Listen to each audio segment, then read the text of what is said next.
നിമിഷപ്രിയയുടെ മോചനവുമായി ബന്ധപ്പെട്ട് Chandy Oommen MLA Kanthapuram AP Abubakar മുസ്ലിമാരുമായും കൂടിക്കാഴ്ച നടത്തുകയാണ്.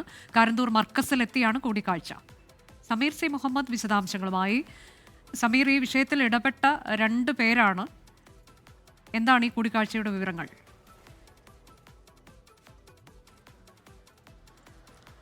അനുജ സൂചിപ്പിച്ചതുപോലെ ഈ വിഷയത്തിൽ ഇടപെട്ട 2 പേർ തമ്മിലുള്ള കൂടിക്കാഴ്ചയാണ് ഇപ്പോൾ കാരന്തൂർ മർക്കസിൽ തുടരുന്നത്. 11:15 കൂടിയാണ് ചാണ്ടി ഉമ്മൻ MLA ഇവിടെ എത്തിയത്. പിന്നീട് കാന്തപുരം അബൂബക്കർ മുസ്ലിയുമായി കൂടിക്കാഴ്ച ആരംഭിച്ചു.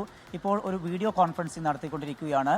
യമനിലുള്ള പ്രതിനിധികളുമായാണ് കാന്തപുരം അബൂബക്കർ മുസ്ലിയാർ ചാണ്ടി ഉമ്മൻ MLAയുടെ സാന്നിധ്യത്തിൽ ഈ ഒരു വീഡിയോ കോൺഫറൻസിംഗ് നടത്തിക്കൊണ്ടിരിക്കുന്നത്. ഇതുമായി ബന്ധപ്പെട്ടുള്ള കാര്യങ്ങൾ വൈകാതെ തന്നെ MLA വിശദീകരിക്കും.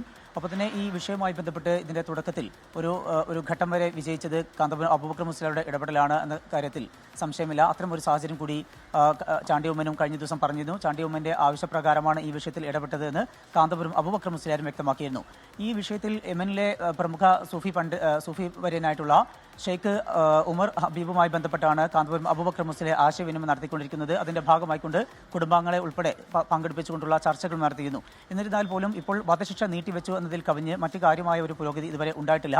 മാത്രമല്ല, ഇപ്പോൾ മോചനം സംബന്ധിച്ചുള്ള ആശങ്ക നിലനിൽക്കുന്നുമുണ്ട്. ഇത്തരം ഒരു സാഹചര്യത്തിലാണ് ഇന്നത്തെ ഈ ഒരു കൂടിക്കാഴ്ച നടക്കുന്നത്. ഒപ്പം തന്നെ ഈ കുടുംബം ദയാധനം സ്വീകരിച്ചുകൊണ്ട് മാപ്പ് നൽകാൻ തയ്യാറായാൽ അതിനാവശ്യമായിട്ടുള്ള ദയാധനം കണ്ടെത്തുന്നതിനുള്ള നടപടികൾ ഉണ്ടാകുമെന്നും കാന്തപുരം അബൂബക്കർ മുസ്ലിയ വ്യക്തമാക്കിയിരുന്നു.